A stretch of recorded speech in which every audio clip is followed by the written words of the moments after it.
Hello everyone and welcome to my General Hospital Today channel. I hope everyone is having a wonderful day.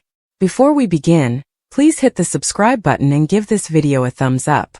General Hospital spoilers for Monday, April 21st, state that Sonny Corinthos will be forced to surrender, while Josslyn Jax and Emma Scorpio Drake will face off.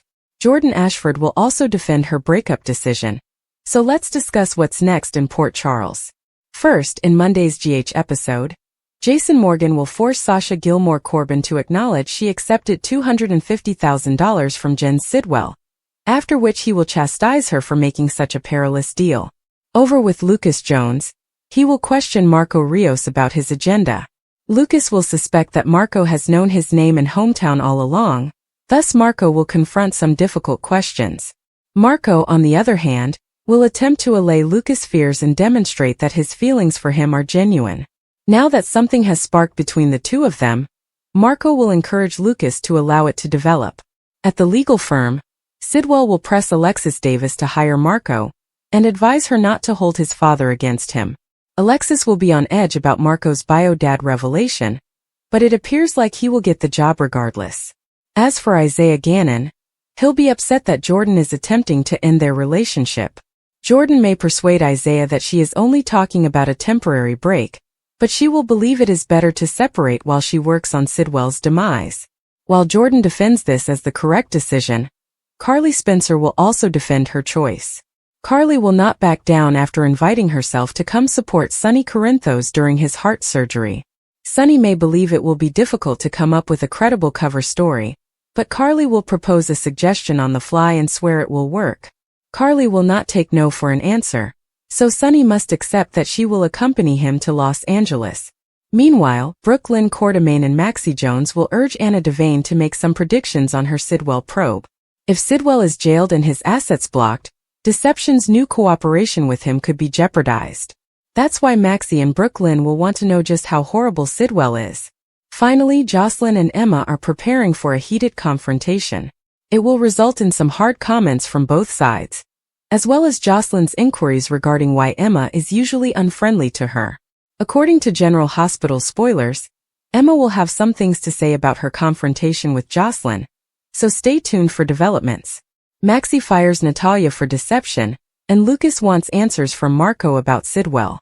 Today on General Hospital, Joss and Emma have a heart-to-heart. Sidwell defends Marco alongside Alexis, and Carly and Jason are concerned about what Natalia told Sidwell. Joss finds Emma in a dumpster behind General Hospital and offers to help her get out. She was doing community service and tripped while taking out the trash. Joss attempts to go but limps, and Emma wonders if she damaged herself when assisting her out of the bin. Joss explains that she accomplished this while hiking on Easter Island. Emma can see she is in pain, so why doesn't she have crutches? Don't they match her outfit? Joss claims her ankle was alright till she helped her out and wonders why Emma is always upset with her. Emma shouts, "I'm sick of Joss getting everything she wants." First, there was the trip to Easter Island, followed by getting into Dalton's class ahead of those on the waitlist, and finally once the class started. Everything works out for Joss. Joss recalls thinking it about Emma as a child. She claims Emma was immaculate and could do no wrong. Emma claims that is because she was always doing what everyone expected her to do. Joss chuckles now that she is a convicted felon, and Emma laughs as well. Emma admits that she was constantly envious of Joss growing up. Joss went surfing in Australia, experienced experiences, and was courageous. Joss was not afraid to test the boundaries, and she was a wonderful little rule follower. Joss admits she was envious of Emma, since she got what she wanted without breaking any rules or pushing things. Emma wants the truth. How did she get into Dalton's class? Emma and Joss quarrel about Joss isn't sure how she got in, but she asks for no favors. Emma believes PCU is only keeping her father happy in the hopes of him sponsoring a new sports facility. Joss reiterates that she has no idea how she got into class, but now that she has, she intends to work her ass off. She says she'll see Emma in class and leaves. Maxie and Brooklyn arrive at Deception's office and question Anna about what she means when she says she'll take care of Sidwell, as well as how bad he is given that he is their zincite source. Anna says that Sidwell is using them to show himself as a reputable businessman, so their interactions with him will be ethical. She proposes they stick with him but don't trust Sidwell. Anna departs as Lucy arrives with Natalia-related news. Maxie and Brooklyn tell her that they already know due to Jason. Jason gives Sasha something to think about. At the Quartermain home, Jason asks Sasha if she sold out to Sidwell and where her money came from. Sasha admits what she did. He questions why she would lie to her friends about him and steal money from Sidwell. Sasha reveals that she didn't really lie. Her mother pushed Sidwell to do what he did, and deception sorely needed Zinkite, so she reduced his activities to allow deception to succeed. Jason reminds her that she didn't have to accept Sidwell's money, and both he and Michael have assured her that they have her back. Sasha insists on taking care of herself and does not seek charity. She claims she took money from Sidwell and is finished with him. Jason claims that the fact that she doesn't want anyone to know what she done implies she isn't okay with it. Natalia informs Jens at Windmere that Sonny need heart surgery, but she is unaware of the severity of the situation. He assumes it's severe because he didn't trust her with that knowledge. She storms out of deception, claiming that she needs to perform damage control. Natalia and Jens IBC. Lucas grills Marco. At the hospital, Marco meets with Lucas to convey the situation to his father. Lucas claims that Sidwell has damaged many of his friends and relatives, all of whom believe he is a criminal. Marco reveals that he never grew up with his father since his mother kept him away from him. Then, in high school, his mother rejected him because he was gay, prompting him to approach his father. Lucas apologizes and briefly discusses his history with Julian. Lucas has questions for Marco GH. Marco reveals that when his father just told him he was moving to Port Charles, he advised Marco do the same so they could be close. Lucas inquires whether Marco realized who he was when he bought him that drink in Miami. Marco maintains he had no idea Lucas resided here, and in Miami he just enjoyed the connection they shared. He never imagined he would see him again. Lucas wonders if Marco works for his father.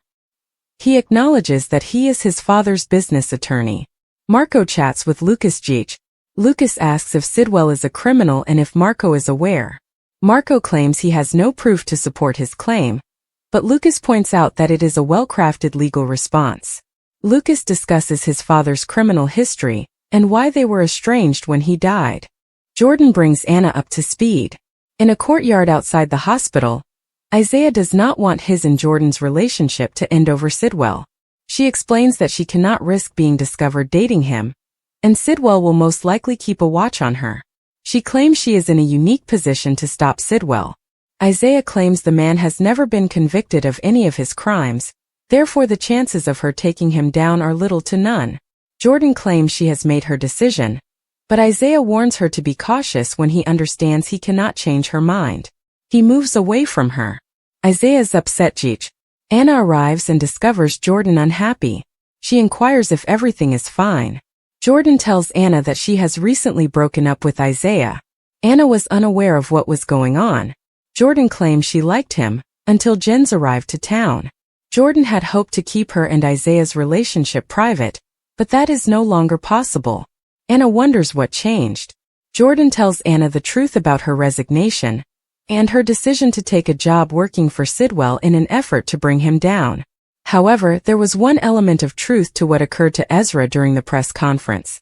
She has never been comfortable with Laura's intimate relationship with Sonny. Jordan and Anna discuss GH. Anna inquires as to what she intends to obtain from Sidwell. Jordan believes that if he has something planned, she will be aware of it. Furthermore, her presence in his organization will make things more difficult to pull off. Anna can't believe they finally have a woman in Sidwell's group. Anna and Jordan GH. Anna understands Jordan enjoys undercover work and is skilled at it, but this will come at a cost. Jordan mentions that it already has. Anna warns her that Sidwell is both dangerous and well-connected. Sidwell presents his case to Alexis. Sidwell calls Alexis at her office regarding his son and their job offer. Alexis tells him she doesn't have time to address it and hangs up. Sidwell disputes with Alexis GH. Later, Sidwell goes into her office to defend his son. He claims Marco attended Harvard, has done good pro bono work, and has an impressive client list. Alexis mentions that he is one of those clients. She wonders if he set Marco up to work for their firm because Sonny is also a client, but he says no. She wonders if he asked Marco to relocate here. He admits he did it only so they could be close, and she'd be foolish not to hire his son. Alexis listens to Sidwell. Sidwell explains that Natalia is his ex-wife and Marco's father, but he is not Allison's father. He describes how Natalia took his son away when he was a baby, causing him to miss out on much of his childhood.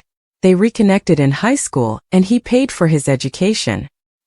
He's looking forward to living in the same city as his son for once.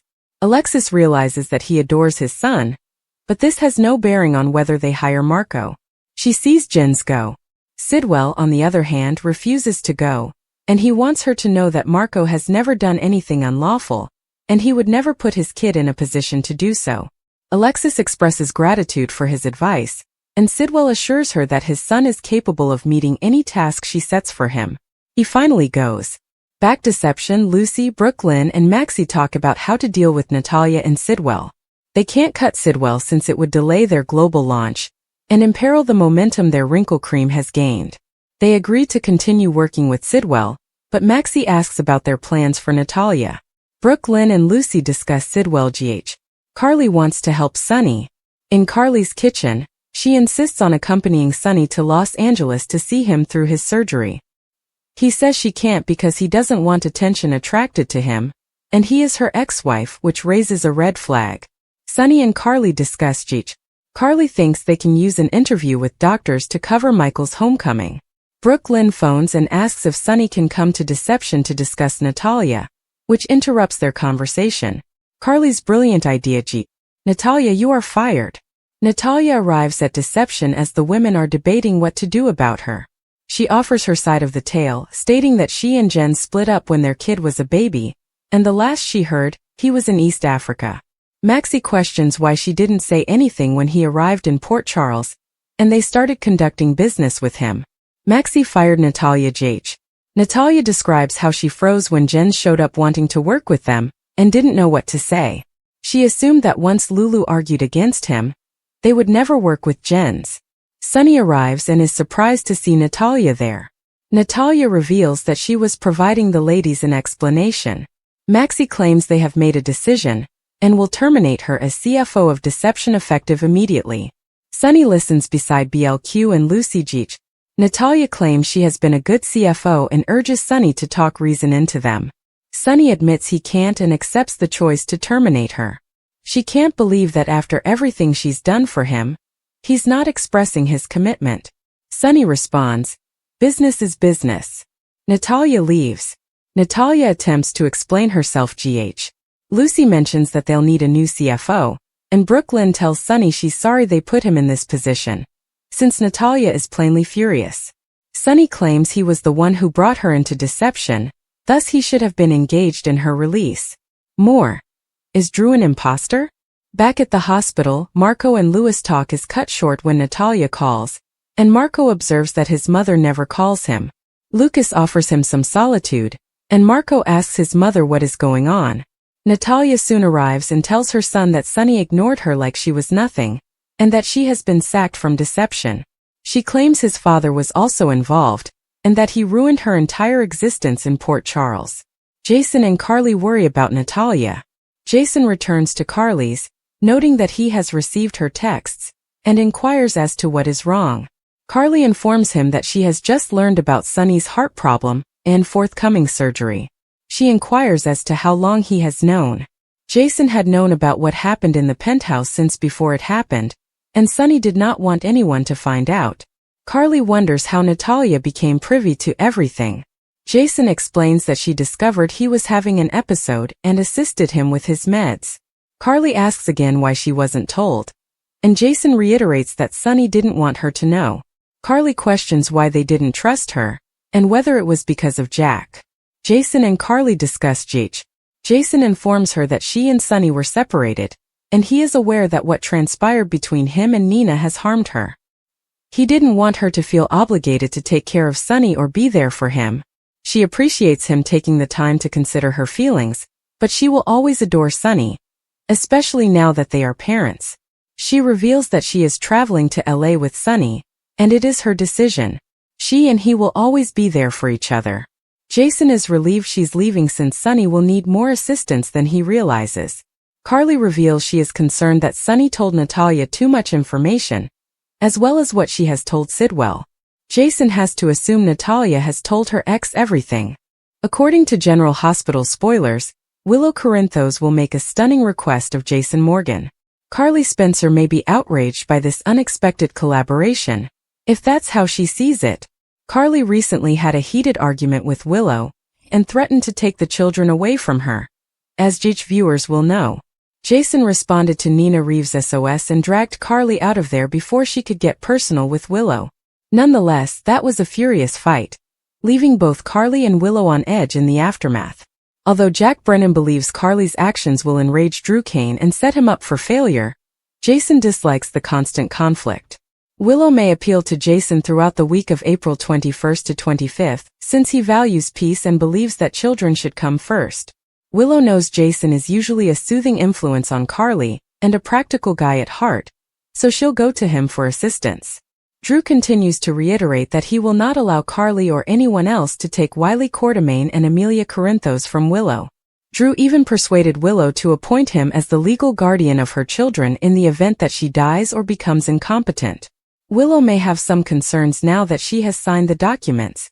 This is the kind of thing that could enrage Michael Corinthos if he learns about her recent move. Michael is well on his path to recovery and will not hand up his children to Drew if Willow dies. Willow clearly overstepped her boundaries by signing Drew's formal guardianship paperwork. Willow knows Carly would be devastated by the legal guardian news, so she may have regrets shortly. Perhaps Willow will conclude that the best method is to make an appeal to Jason and utilize him to attain Nina's desired compromise. Willow may also wish to reject Drew's legal guardian arrangement because it is so severe. It may be too late, as Drew will make several maneuvers that take Willow off guard in the coming episodes. This could be the beginning of Willow witnessing Drew's nasty side, so we'll see how it all plays out. Regardless, Jason will hear Willow's suggestion and soon confront Carly. Carly may feel betrayed if Jason tries to assist Willow in cleaning up this mess. Carly believes Jason should be fully on Team Michael rather than listening to whatever angle Willow is now pursuing. Carly will lash out at Jason after he serves as a go-between, so she may claim the ship has sailed on compromise. Brennan may prefer to trust him over Jason in this scenario, since he believes Carly has the advantage. According to General Hospital spoilers, Drew's prophecies about protecting Willow and the children may prove to be hollow promises, so stay tuned. Jack opened the door to his Metro Court hotel room, revealing a panicked Carly. She did as he recommended and let loose with Willow, but now she's scared that it backfired. "I may have just handed Michael's children over to Willow and Drew," she told me. Carly recognized that the Willow she had seen earlier was thinking for herself and wasn't acting petty because of Drew. "I don't get it. We welcomed her into our family, and this is how she repays all the love and kindness? I couldn't take it. I blew up," she told me. Jack believed Carly's actions were justified, and he offered to assist her in mitigating the consequences. Carly knew she was out of control with Willow, but she was astounded by how much Willow had changed. "The things she said about my son. I lost it, and I almost hit her, but thank God Nina texted Jason and he showed up and he stopped me," Carly told me. "As I see it, you did exactly what needed to be done," Jack told him. Jack expected Willow to launch an attack, which would ultimately benefit Carly and Michael. Jack was confident that Willow would panic, prompting Drew to attempt to be her knight in shining armor. Drew is so arrogant he will want to do something big and save the day. In doing so, he will overreach and make a mistake, Jack told reporters.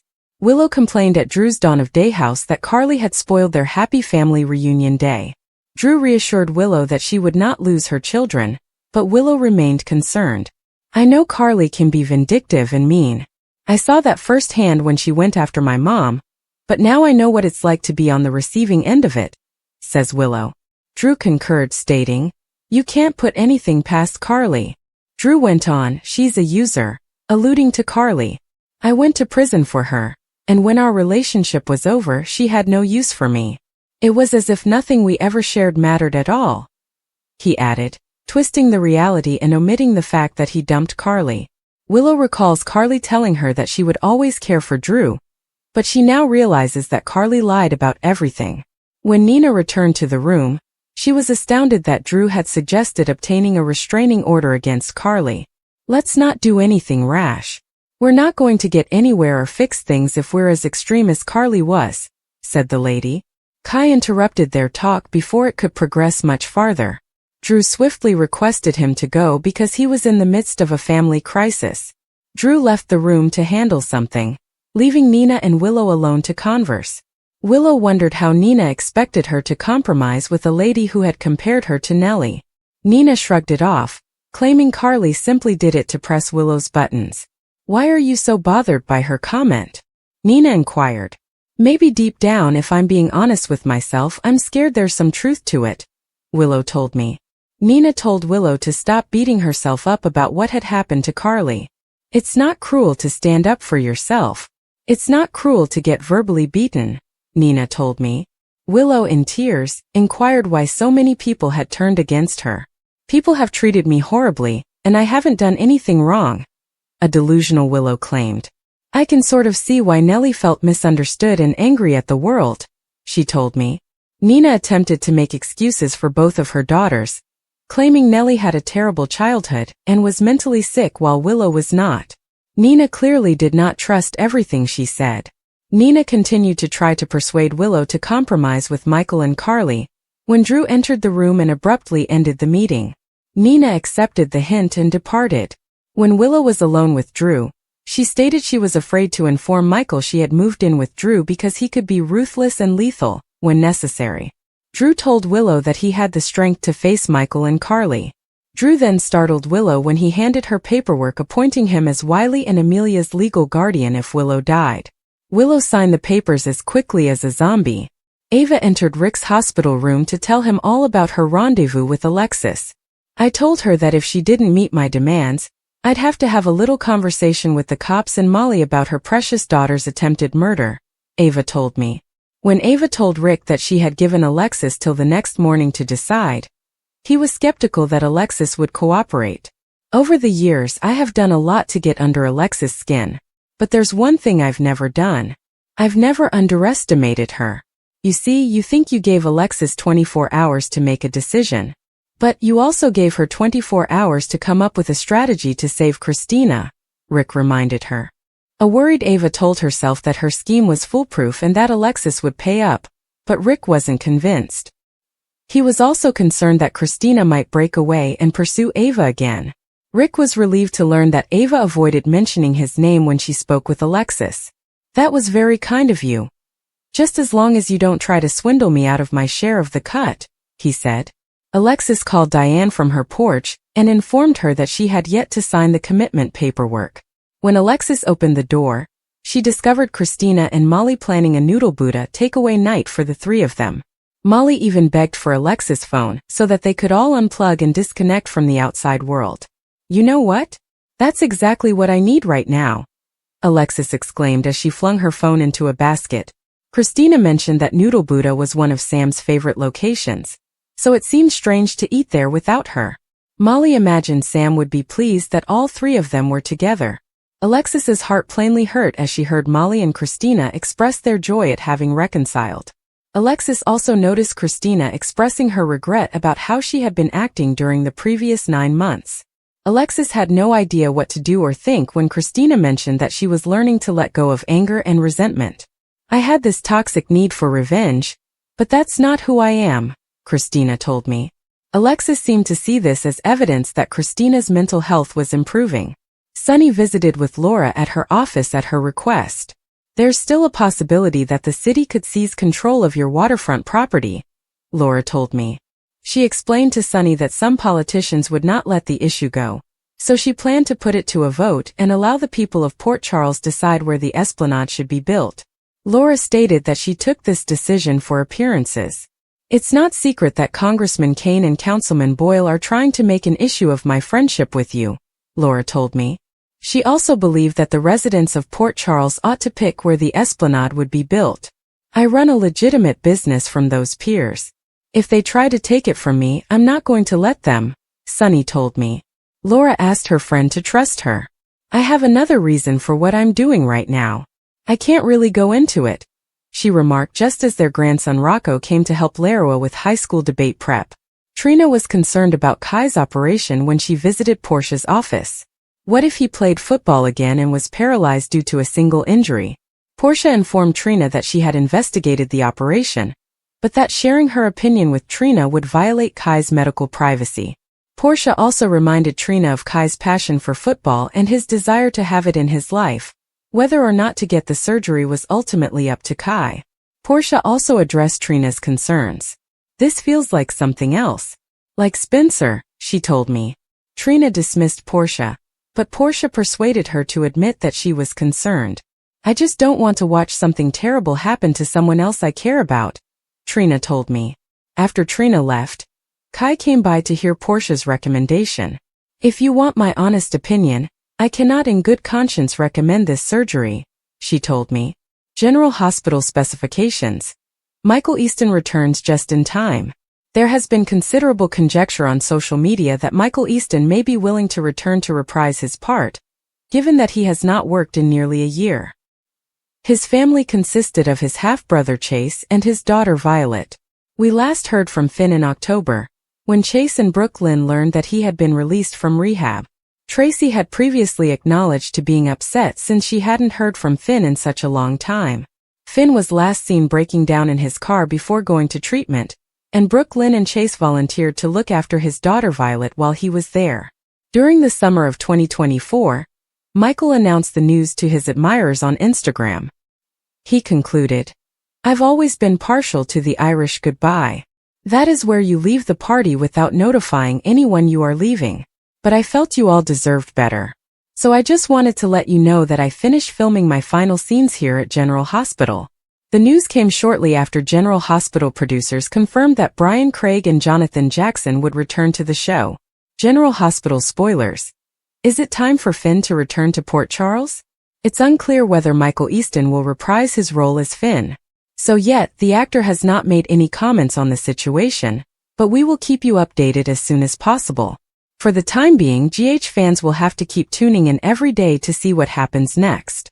General Hospital spoilers and updates for the week of Monday, April 21st through Friday, April 25th include surprising dismissals, concerned sisters, determined cheaters, and deadly dealings. Natalia Ramirez is fired, Molly Lansing Davis is concerned, Willow Corinthos is tenacious, and Sonny Corinthos is involved in risky business. Unexpected dismissals. Brooke Lynn Chase and Lucy Coe look pleased in the deception office as Maxie Jones fires Natalia. Natalia is stunned when Maxie tells her, "Effective immediately, we're terminating your contract." It appears that the warnings regarding Jens Sidwell and his connections to Natalia, his ex-wife, have received some attention. However, what about the Zincite order, which is so desperately needed to manufacture their products? Tracy Quartermaine makes an offer later in the week.